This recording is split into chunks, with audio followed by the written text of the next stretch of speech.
بسم الله الرحمن الرحيم.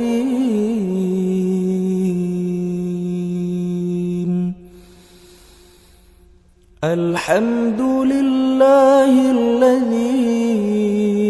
أنزل على عبده الكتاب ولم يجعل له عوجا قيما لينذر بأسا شديدا من لدنه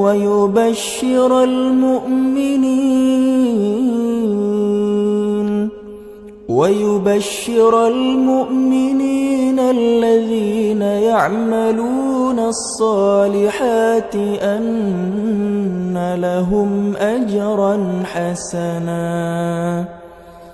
ماكثين فيه أبدا وينذر الذين قالوا اتخذ الله ولدا ما لهم به من علم ولا لآبائهم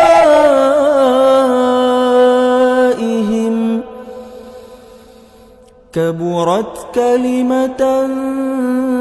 تخرج من أفواههم إن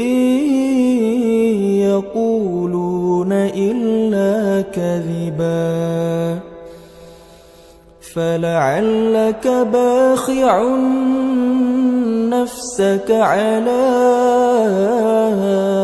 آثارهم إن